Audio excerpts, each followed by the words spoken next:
Angin malam berhembus pelan, tapi dinginnya menusuk sampai ke tulang. Langit gelap tanpa bintang, hanya kabut tipis yang menggantung di antara pepohonan. Malam itu malam, satu suro warga desa sudah sejak sore mengingatkan jangan naik gunung malam ini, apalagi sendirian. Tapi Sarhan tidak peduli. Baginya itu hanya mitos kampung yang dilebih-lebihkan. Ia justru ingin membuktikan bahwa semua cerita tentang makhluk gaib hanyalah omong kosong. Dengan senter kecil dan tas seadanya, Arga mulai mendaki saat jam menunjukkan jam 11 malam. Awalnya semua terasa biasa saja.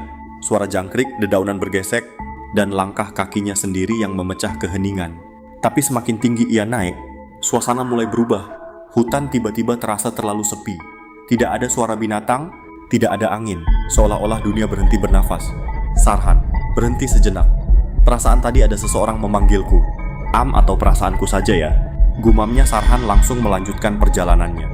Beberapa menit kemudian, senter kecil yang dibawanya mulai berkedip, dan saat senter itu mati, Arga samar-samar melihat bayangan hitam, tinggi, kurus, berambut panjang yang ada di depannya beberapa meter ke depan. Orang itu diam tidak bergerak, dan Sarhan pun memanggilnya. "Hai, siapa itu?" Namun tidak ada jawaban, dan perlahan orang itu semakin dekat, padahal tidak seperti berjalan, namun seperti melayang yang semakin lama semakin mendekat. Sarhan berbalik badan lalu berlari dengan kencang jantungnya. Nafasnya memburu, namun setelah beberapa meter dia lari, jalur yang ia lewati terasa tidak berubah. Bebatuan, pepohonan terlihat sama. Dia seolah-olah seperti terputar-putar di tempat yang sama. Dia berhenti, kebingungan, dan saat itu juga, tiba-tiba dia merasa ada suara di sebelahnya, persis seperti suara perempuan membisikkan sesuatu. "Kenapa lari? Bukannya kamu ingin naik?" Sarhan menjerit dan jatuh ke tanah. Ia merangkak mundur, tapi tubuhnya seperti ditahan sesuatu. Tangan dingin mencengkram kakinya dari tanah muncul. Tangan-tangan lain hitam rusak busuk. Sosok wanita itu mendekat lalu berbisik setiap satu suruh. Selalu ada yang nekat dan selalu ada yang tinggal. Keesokan harinya, warga desa menemukan tas Arga tergeletak di jalur pendakian. Tidak ada jejak tubuh, tidak ada darah. Hanya satu hal yang aneh. Di tanah sekitar tas itu terdapat banyak bekas tangan, seolah-olah sesuatu telah menyeretnya masuk ke dalam bumi. Sejak saat itu, warga semakin yakin bahwa gunung itu bukan hanya tempat untuk mendaki, tapi tempat mereka yang tersesat tidak pernah kembali. Dan jika kamu mendengar suara tawa di malam satu suro, jangan menoleh, karena mungkin dia sudah berdiri tepat di belakangmu. Membuat bulu kuduk penduduk desa berdiri. Entahlah, Danai itu adalah sarang atau tempahan segala hal yang tidak pantas, dimakan bumi dan tidak mampu. Argo ke udara. Warga setempat terus melawak jangan pernah masuk di waktu matahari mulai masuk di ufuk barat. Pohon-pohon di situ juga yai mata dan jarinya.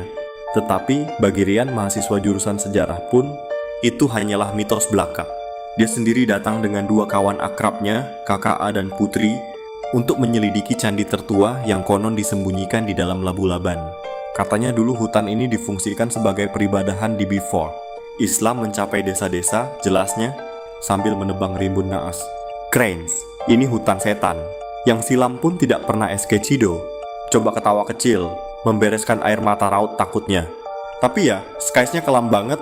Padahal baru melewati sore, kata Rian yang rasakan badannya mula-mula tidak nyaman. Putri yang holding map menundukkan mukanya. Tak, kompas yang dilemparkan terasa janggal. Jarinya bergesekan dan tidak kunjung mendapati mana keajaiban utara.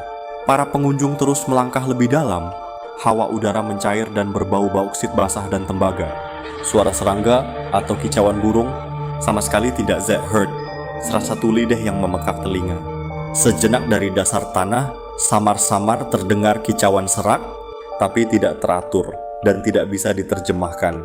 Ratusan kicauan serak asik bercermonya, menyanyikan musikal yang tidak terbaca, dan juga indera pendengaran.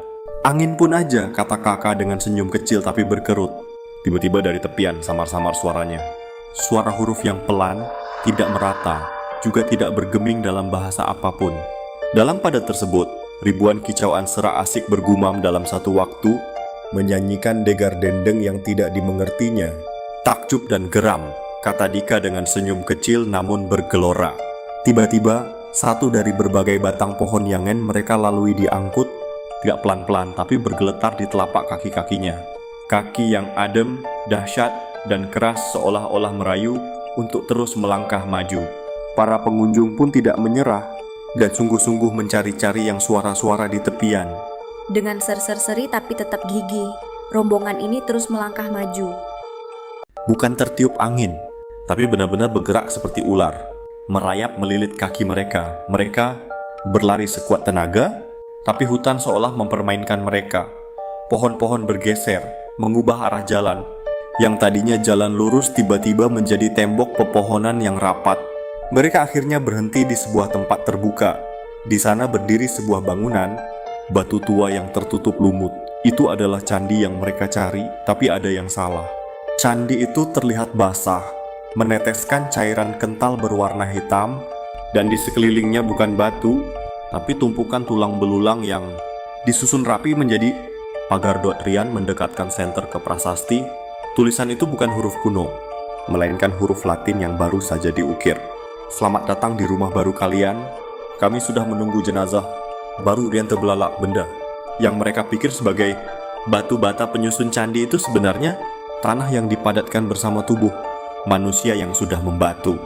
Tiba-tiba Dika menyentuh bahu Rian. Wajahnya pucat, matanya melotot sambil mengatakan, "Lihat ke bawah." Rian melihat ke bawah, darahnya langsung membeku karena mereka baru sadar selama ini yang dia injak adalah punggung dan tubuh makhluk-makhluk tak kasat mata yang sedang berbaring. Mereka selama ini berjalan di atas tumpukan arwah yang terperangkap hutan alas.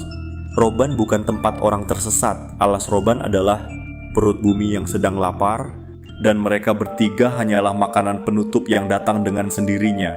Malam itu, penduduk desa mendengar suara teriakan panjang dari arah hutan. Tapi tak ada satupun yang berani menengok, karena mereka tahu di alas Roban yang hilang tidak akan pernah ditemukan.